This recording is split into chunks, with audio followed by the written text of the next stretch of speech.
Ethan Coleman was a man who had everything the world could offer, or at least, that was what everyone believed.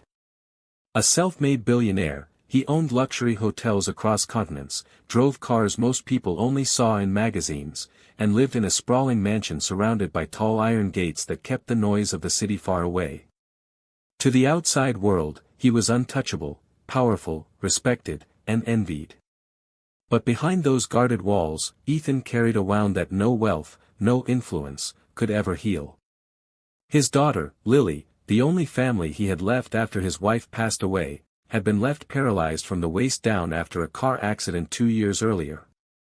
She was only 8 years old, but her days of running barefoot in the grass, climbing trees, and twirling in dresses were gone. Now she sat quietly in her wheelchair, her once bright spirit dimmed, her laughter replaced by silence that seemed to fill every corner of the mansion. Ethan tried everything. He flew her to the best hospitals in Europe, hired specialists who promised miracles, even brought in performers and entertainers to cheer her up, but nothing could pierce through the invisible wall that surrounded Lily's fragile heart. She no longer smiled.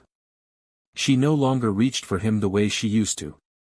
Each day, Ethan found himself staring at her, helpless and broken, wondering if her spirit was slipping away forever. It was on a warm afternoon that something unexpected happened. Ethan had just returned from a long day at his corporate headquarters and was stepping out of his car when his head of security approached with a nervous look. "Sir," the guard said hesitantly, "there's been an incident in the garden. A boy has been sneaking in." Ethan's face hardened. Trespassing on his estate was no small matter, and his protective instincts surged, especially knowing Lily often sat by the garden fountain. Anger tightening his jaw, he marched down the stone path that wound through the roses, prepared to confront whoever dared intrude. But as he drew closer, the sight that met his eyes stopped him in his tracks. There, in the center of the garden, was a boy, no older than 12, thin, barefoot, and dressed in rags that hung loose around his frail body. His hair was unkempt, his face smudged with dirt, and yet, he moved with a strange kind of grace. He was dancing. His feet slapped lightly against the stone, his arms cut through the air, his body twisting and spinning with wild energy. There was no music, yet it felt as if he carried a rhythm inside him that the world couldn't hear. Ethan's eyes shifted to Lily, who sat a few feet away in her wheelchair, her small hands clapping against each other in joy. Her face was glowing, her mouth wide in laughter, laughter Ethan hadn't heard in months. The sound pierced him like sunlight breaking through storm clouds. She wasn't just smiling, she was alive again, her eyes sparkling as she watched the boy spin and leap with abandon.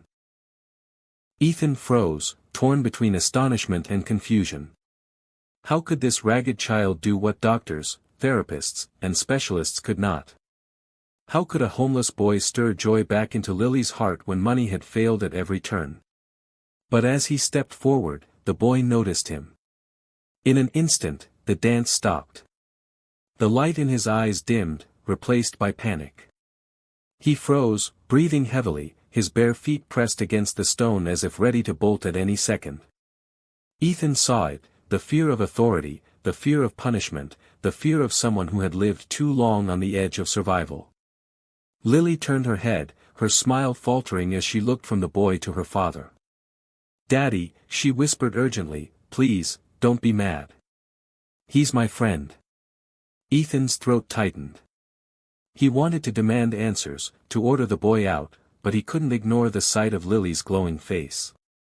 For the first time in 2 years, she had called someone her friend. He looked again at the boy, skinny, dirty, trembling with fear, but behind the fear, Ethan saw something else. Determination. Resilience. A spark that mirrored the very joy Lily had lost. Suddenly, Ethan's anger melted into something unfamiliar, curiosity, and maybe even hope. In that silent garden, surrounded by roses and fountains, Ethan Coleman, the man who thought he had seen everything, realized his life, and his daughter's, was about to change in ways he never imagined. The boy hesitated at first, shifting from one bare foot to the other, his wide eyes darting between Ethan and Lily as if measuring whether he was safe. His thin arms trembled, and for a moment, Ethan thought he might sprint out of the garden and disappear into the streets forever. But Lily's soft voice broke the tension. "Don't go, Noah," she said gently, as if she already knew his name.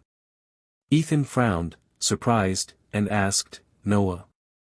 The boy nodded slowly, his voice barely above a whisper. "Yes, sir, my name's Noah."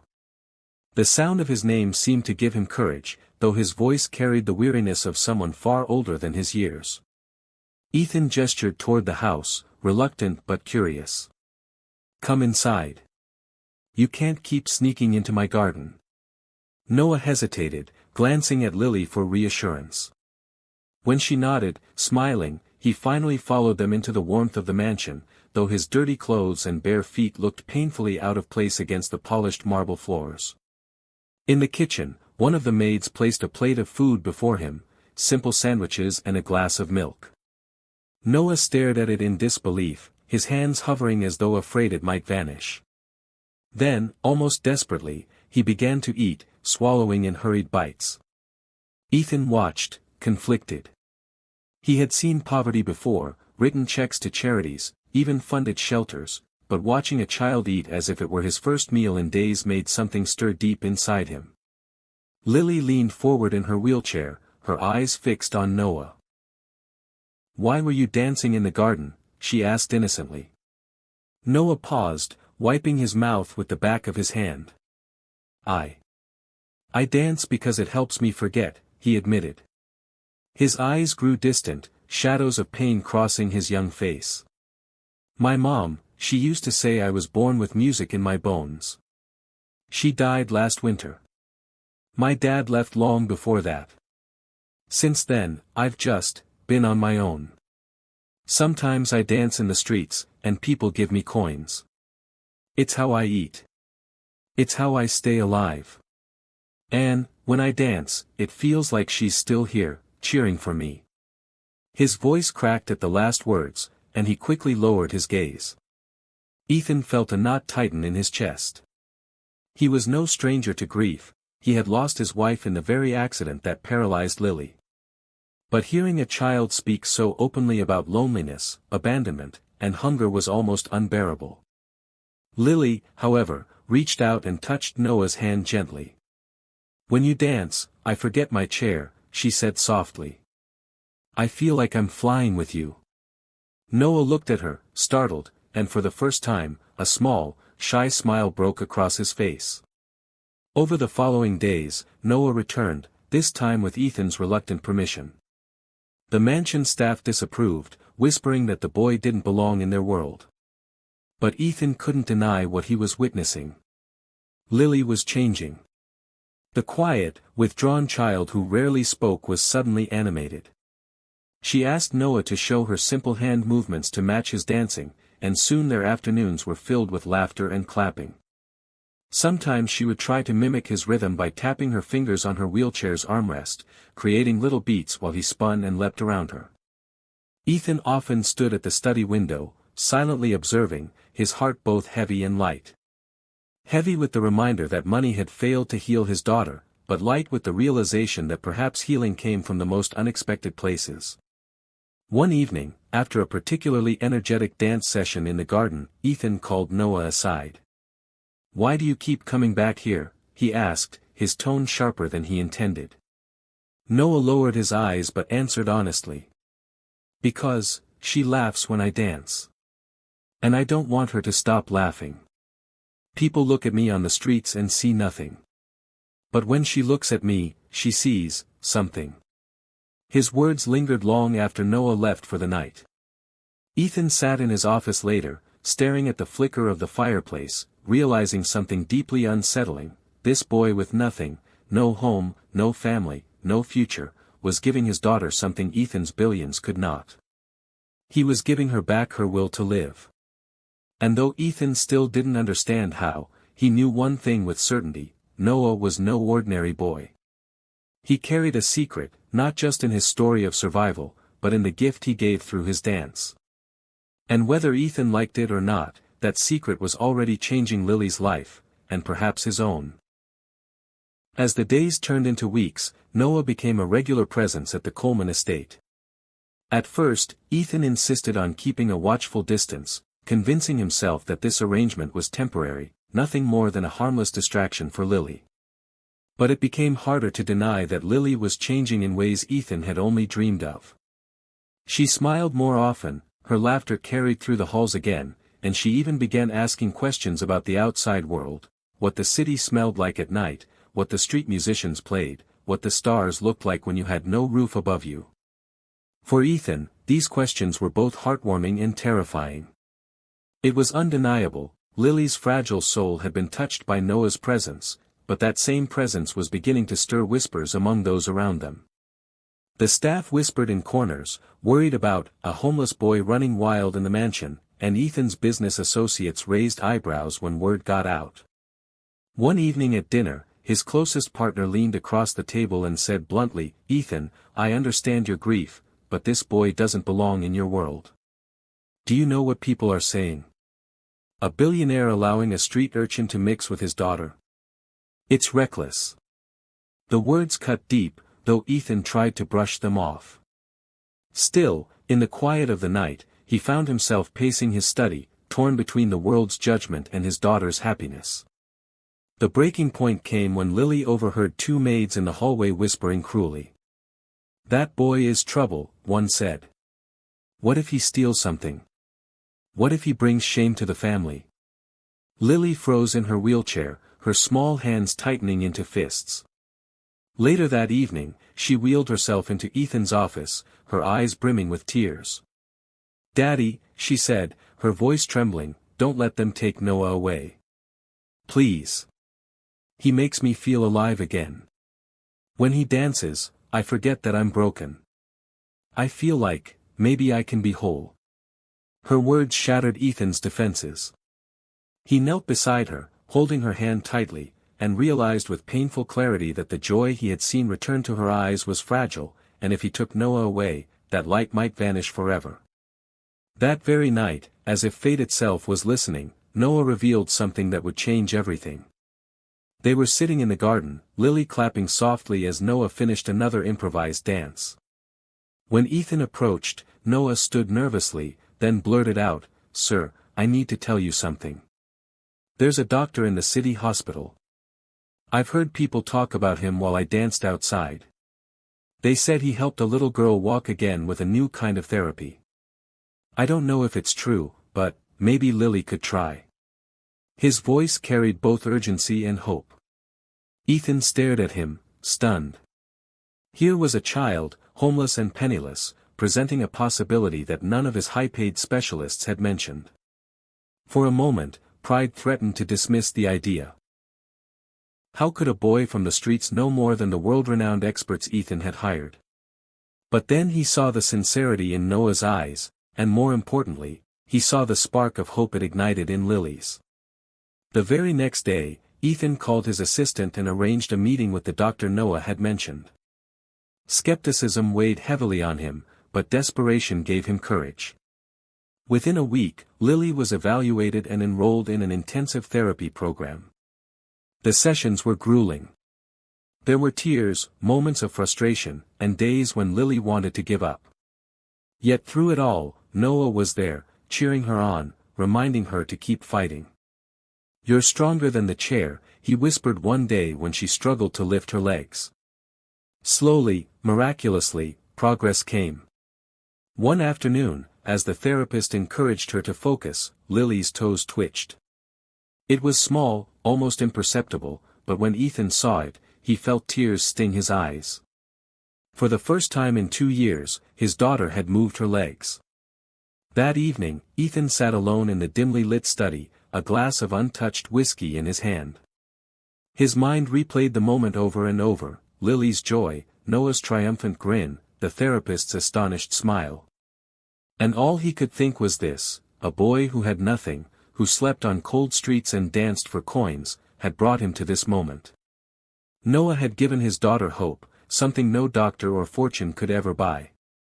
And though Ethan still didn't fully understand how this boy had crossed their path, he knew one thing for certain: Noah's place in their lives was no accident. He was the key that had unlocked a future Ethan thought had been lost forever. Months passed, and with every therapy session, Lily grew stronger. The little twitches in her legs became movements, the movements became hesitant steps with support, and soon she was able to stand for a few moments on her own, her face glowing with determination. Ethan often watched from the sidelines, his heart swelling with pride and relief, but he knew deep inside that this miracle had not been his doing. It had been Noah, the boy who had slipped into his garden one fateful afternoon, who gave Lily a reason to fight again. Noah was no longer just a visitor. He had become family. The once ragged boy who danced in the shadows now had a bed in the mansion, clothes that fit, and meals that filled his growing frame. But more than that, he had a place in Ethan's heart, and Lily's laughter was the proof of it. Their home, which had once felt like a palace of sorrow, was alive again with music, clapping, and joy. Yet Ethan knew it wasn't enough to keep this transformation hidden behind gates, the world needed to know what one forgotten child could inspire. So, on a bright spring morning, Ethan did something that shocked his entire circle. He called a press conference at the Coleman Foundation headquarters. The media swarmed in, expecting announcements of new business ventures, perhaps another hotel chain or charity donation. Instead, Ethan stepped up to the podium with Lily in her wheelchair beside him and Noah standing nervously at her other side, wearing a crisp suit Ethan had bought him. Cameras flashed as Ethan began to speak. "For years," he said, his voice firm but emotional, "I believed my wealth could fix anything. But when tragedy struck my family, I learned there are things money can't buy, like hope, courage, and joy. My daughter, Lily, had lost her smile, and I had almost lost mine too. But then a boy appeared in our lives. A boy with nothing but a gift, a spirit, and a heart bigger than the world. He danced, and in that dance, he gave my daughter a reason to live again." Gasps rippled through the audience as Ethan placed his hand on Noah's shoulder. "This boy's name is Noah. He is no longer just a street dancer. From this day forward, he is family. And together, we are launching the Dance of Hope Foundation, an organization dedicated to helping underprivileged children discover and share their talents, so that no gift, no spark, is ever left unseen." The crowd erupted in applause, but none of it mattered as much as the smile on Lily's face and the tears shining in Noah's eyes. Reporters asked questions, cameras clicked endlessly, but Ethan's focus stayed on the two children beside him. He saw the way Lily looked at Noah with gratitude, and the way Noah held himself a little taller, as though he finally believed he belonged somewhere. After the conference, as the three of them stepped into the garden of the foundation's headquarters, Lily tugged at Noah's sleeve. "You saved me, Noah," she whispered, her voice breaking with emotion. Noah's eyes softened as he shook his head. "No," he replied, "you saved me first. You gave me someone to dance for." Ethan, standing a few feet away, turned his face slightly, blinking back tears. That night, back at the mansion, Ethan stood by the window of his study, watching as Noah twirled around the garden under the moonlight. Lily clapped in rhythm, standing for a few precious seconds with the help of her braces, her laughter echoing into the night. Ethan placed his hand over his heart, feeling an unfamiliar but welcome warmth. He realized then that his greatest treasure had never been the wealth he guarded so fiercely, nor the empire he built brick by brick.